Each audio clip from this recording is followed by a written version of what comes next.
everyone, it's been a hot minute since I've been on here.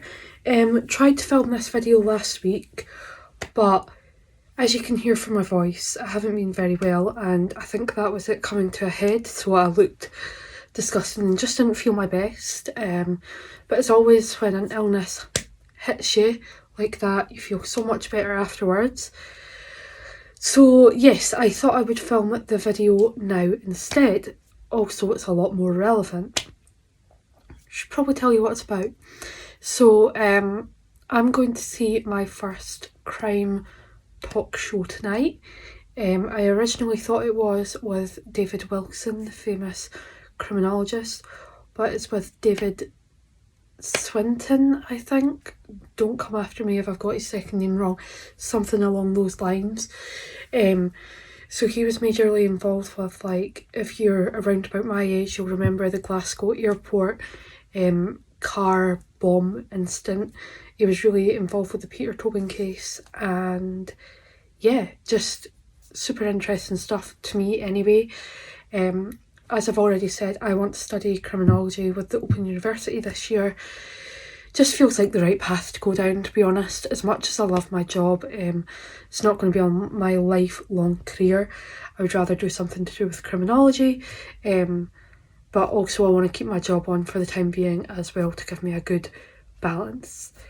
Anyway, yes, I'm just going to talk a bit about true crime, why I'm so interested in it, and just go more into detail about why I decided that I want to study criminology. So let's get into it. Let's take a drink before we start.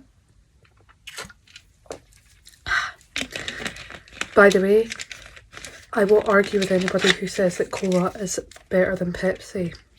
Pepsi Max, can't beat it. That isn't sponsored, obviously, I just prefer the taste of it.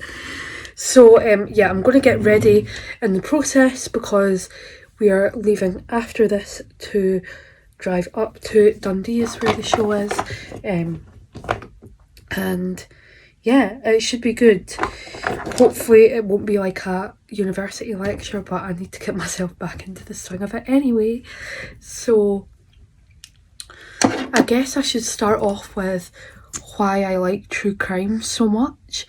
And it was last year, just after I first started this YouTube channel, I think I went back to watch the Ted Bundy tapes. And I tried to watch them before. It wasn't when I was getting this room done, it was like my previous room. It was the same room, but you get what I mean, like getting it done before. Couldn't sleep all night. But then I started to watch it and I was really interested, and I wasn't getting like scared like I used to, and I usually get really scared with those things. My mind goes into like overdrive, I can't sleep. But I really enjoyed it, and I just found it fascinating about like how they use certain methods to track them down and things like that. And then I went on to watch, it's just called The Ripper, on Netflix, but obviously the Ripper is Jack the Ripper from Victorian London, so the Yorkshire Ripper series on Netflix. And again, I really enjoyed it, and I wasn't bothered by it. Well, I obviously was bothered because it's a horrible, horrible thing that these people are doing, but I wasn't like scared. I just found it fascinating, and the main thing like behind my thoughts when I'm watching these programs is I like to know, or I would like to know, what goes on inside these people's heads, like what makes them do these terrible things. Then, unluckily for me, another one came out, which is the John Wayne Gacy tapes, which is like part of the same collection as the Ted Bundy one. Also watched Times Square Killer, like all that sort of thing on Netflix. Basically all the true crime stuff on Netflix I've watched. And yeah, I just got more and more interested in it. So then I started to explore the Sky crime section and like watch all the stuff on Sky. I would say my first brush / intrigue with true crime was when the Disappearance of Madeleine McCann series got released. again, it's just about like the behind the scenes workings and stuff, about how you can even begin to investigate a case like that. So yeah, that's where my interest came from, of just being able to see the behind the scenes of an investigation. It's very different watching a documentary that goes into detail about it rather than just watching the news at the time. So yeah, that's what I like about true crime documentaries. We're just going to go with classic colours, I think, because it'll be late by the time that I get back. Don't want to be wearing heavy makeup. In terms of just talking about true crime, the cases that have sort of intrigued me the most have been Bible John, which a new thing I've been doing is listening to a podcast every day rather than trying to watch a programme about it.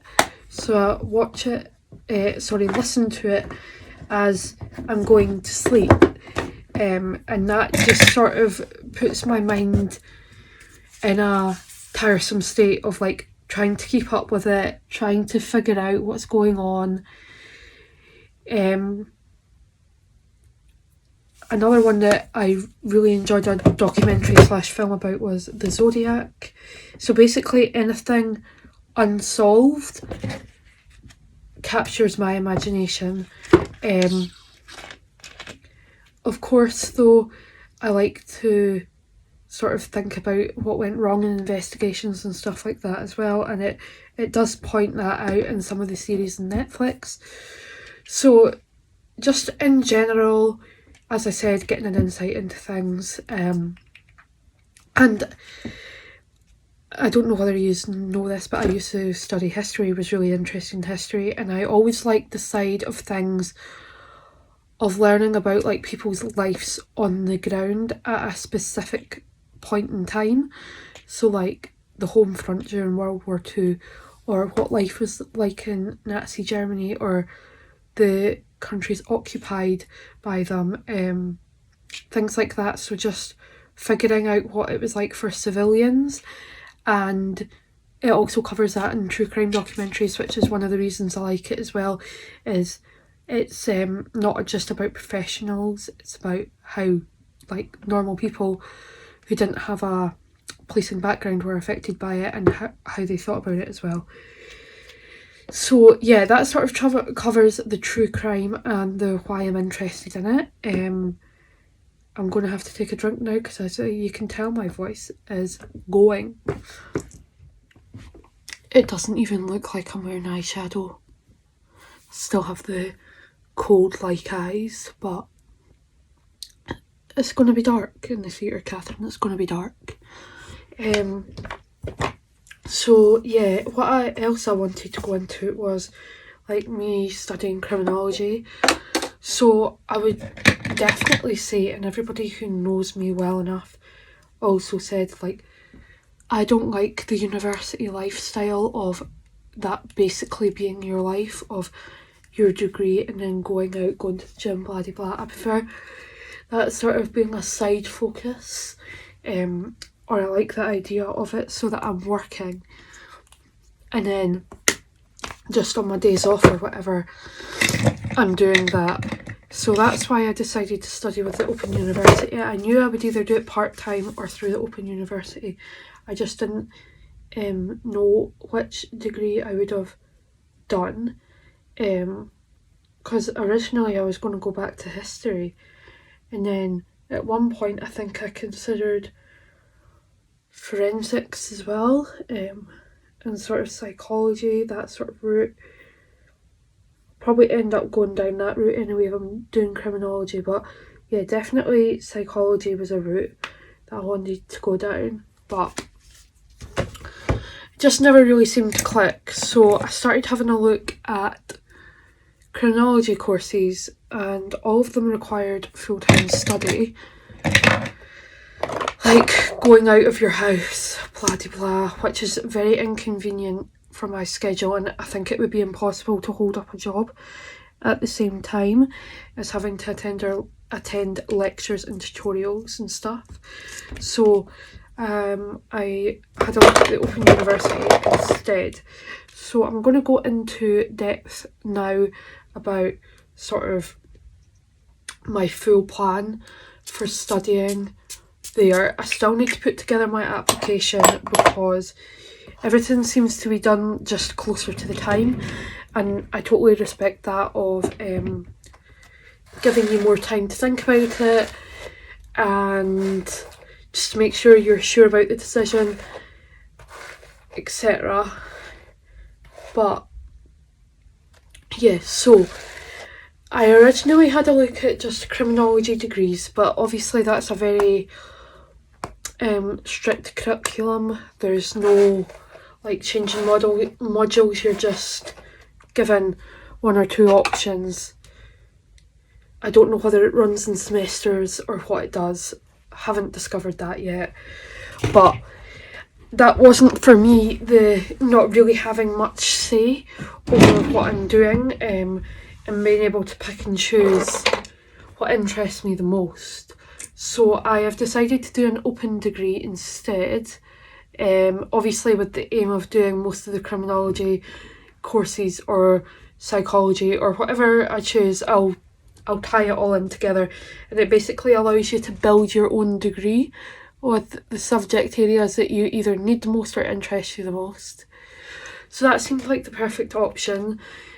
Part-time study is 16 to 18 hours a week. I get 3 days off per week. So, sorry, Vinted notifications just keep on coming up.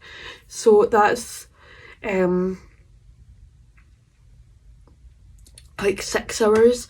But of course I can do some before work, I can do some after work. It doesn't have to just always be on my days off, because that's very restrictive as well. That's basically like going back to uni where you don't have much time for yourself. So I just think that's the best way that I'm going to be able to fit it into my schedule and make it work for me. Nearer to the time or as soon as I start, then I'll let you know what modules I've picked and how the application process went, because I'm not going to lie, this is a massive deal going back to some form of studying. I thought that I wasn't going to go there again, like that was completely in the past, but I also realised. So yes, to sum up, really love criminology, want to study it, potentially want to work in the field, find it really interesting, the investigations and psychology of killers and stuff.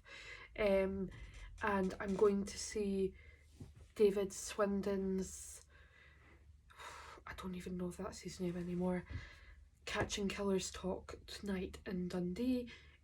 So I am looking forward to that, and hopefully it'll go into cases or investigations that I know well, and just get maybe a different perspective from a different criminologist. Yeah.